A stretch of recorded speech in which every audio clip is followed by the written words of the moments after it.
আসসালামু আলাইকুম রহমতুল্লাহি অবরকাতু। প্রিয় দর্শক মণ্ডলী, সত্য কখনো গোপন থাকে না, একদিন না একদিন প্রকাশ পেয়েই যায়।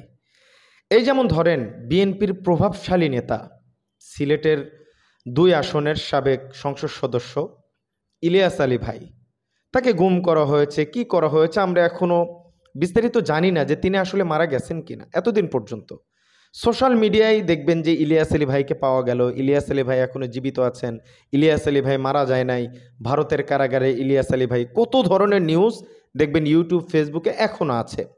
আমি আরও একটা কথা বলে দিচ্ছি, আমার ভিডিও অনেক সময় অনেক ইউটিউবার ভাইরা কাটসাট করে নিয়ে ব্যবহার করেন, এটা করবেন না। এই যেমন ধরেন, আমি বললাম যে ইলিয়াস আলী এখনও জীবিত আছে, ইলিয়াস আলী এখনও মারা যায় নাই, এই সমস্ত নিউজ প্রচার করা হয়। শুরুর কথাটুকু রেখা শেষে যে ইলিয়াস আলীকে নিয়ে নিউজ করা হয়, এই কথা বাদ দিয়া আমার কথাটা কাট করে লাগায় দেবে যে ইলিয়াস আলী ভাই এখনও মারা যায় নাই, জীবিত আছে, এটা আমি বলছি। তো এই সমস্ত কাজ ইউটিউবার ভাইরা করবেন না, পুরো কথাটা আপনারা দিবেন ইনশাআল্লাহ। তো এরকম যখন নিউজ দেখি তখন কষ্ট লাগে যে আসলে এই ব্যক্তিটা এত প্রভাবশালী মানুষ, তার সম্পর্কে কেন বাস্তব ভিত্তিক কোনো কথা আসতেছে না। তিনি জীবিত থাকলে সেটাও আসুক, তিনি মারা গেলে সেটাও আসুক। আজকে আমার দেশ পত্রিকা একটি প্রতিবেদন করছে, সেখানে ইলিয়াস আলী ভাই যে তিনি আর নাই, তাকে কিভাবে হত্যা করা হয়েছে এবং তাকে সহ তার গাড়ি চালককে কে হত্যা করছে। আপনারা দেখবেন শেখ হাসিনা মাঝে মাঝে বলে যে দেশে বেশি খুন খারাপ হচ্ছিল, আমি যদি চলে না আসতাম আরও হাজারো মানুষ মারা যাইত। তার যে নেতাকর্মীদের বর্তমান যে অবস্থা, শেখ হাসিনার যে নেতাকর্মীরা আছে আপা ক্ষমতায় নাই, তারপরেও তাদের কিন্তু দিমাগ এখনও ঠান্ডা হয় নাই। তারা এখনও অপকর্ম চালিয়ে যাচ্ছে এবং বিদ্রোহ ঘোষণা করতে চেষ্টা করতেছে এবং বিভিন্ন ধরনের কার্যক্রমে লিপ্ত হয়েছে। দেখেন, এই যে আমাদের জিয়াউল হক, তিনি সর্বনিম্ন 1030 জন মানুষকে তিনি হত্যা করছে। সিরিয়াল কিলার তিনি, তাকে সিরিয়াল কিলার আখ্যা দেওয়া হচ্ছে। তো ইলিয়াস আলী ভাই এনার হাতেই মারা গেছেন। প্রথমে আসেন আমরা ইলিয়াস আলী ভাইয়ের ব্যাপারটা একটু জানায়া দিই, যদিও এটা প্রতিবেদনের শেষের আলোচনা। বিএনপির প্রভাবশালী ও কেন্দ্রীয় নেতা, সিলেট 2 আসনের সাবেক এমপি ইলিয়াস আলী ও তার গাড়ি চালক আনসার আলীকে 2012 সালের 17 এপ্রিল রাতে বনানীর রাস্তা থেকে অজ্ঞাত ব্যক্তি পরিচয়ে অপহরণ করা হয়। পরে ইলিয়াস আলীকে গুম করার পর হত্যা করে মেজর জেনারেল জিয়াউল আহসানের নেতৃত্বে একটি কিলিং স্কোয়াড। মেজর জেনারেল মানুষ এই সমস্ত হত্যার সাথে জড়িত, তিনি মানুষদেরকে খুন করতেন, এই ধরনের কাজের সাথে তিনি লিপ্ত ছিলেন। চিন্তা করেন কোন পর্যায়ে চলে গেছিল দেশ।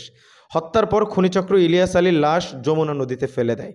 এই চাঞ্চল্যকর গুম ও হত্যার নির্দেশদাতা ছিলেন খোদ তৎকালীন প্রধানমন্ত্রী শেখ হাসিনা। চিন্তা করেন। এবং এই জিয়াউল সম্পর্কে একটা কথা বলা হচ্ছে যে শেখ হাসিনা আদেশ দিলে তিনি তার খুব আস্থাভাজন ছিলেন।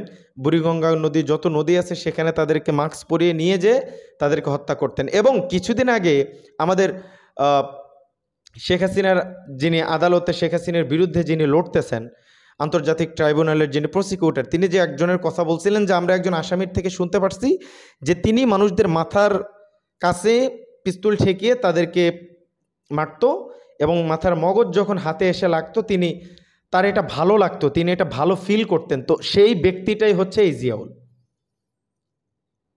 এবং 2015 থেকে 2022 পর্যন্ত রেল স্টেশনে বিভিন্ন মানুষ যে অজ্ঞাত যত লাশ পাওয়া যাইতো সব এই ইলিয়াস আলী হত্যা করে রেখে দিত আপনার কি বলে স্টেশনে।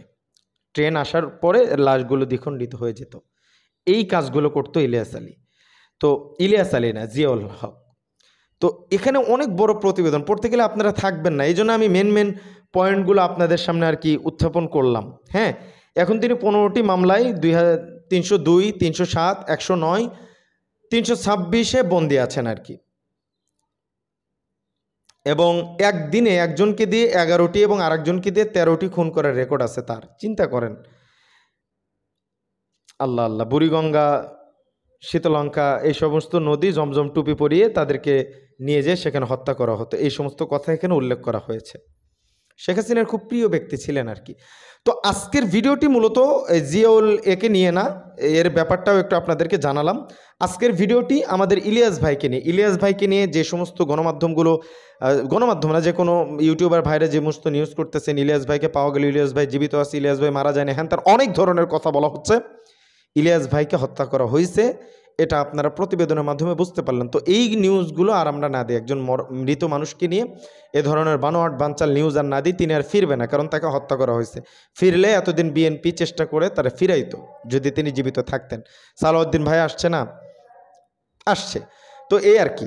তো এই সমস্ত জিনিস থেকে আল্লাহ পাক হেফাজত করুক। আর সকলে ভালো থাকবেন, সত্য নিউজের সাথে থাকবেন। আমরা যারা প্রতিবেদনগুলো সত্য দেওয়ার চেষ্টা করে আমাদেরকে সাপোর্ট করবেন। আজকের ভিডিও পর্যন্তই, দেখা হচ্ছে পরবর্তী অন্য কোনো ভিডিওতে। সে পর্যন্ত সকলে ভালো থাকবেন, সুস্থ থাকবেন। আসসালামু আলাইকুম রহমতুল্লাহি ওয়া বারাকাতুহু।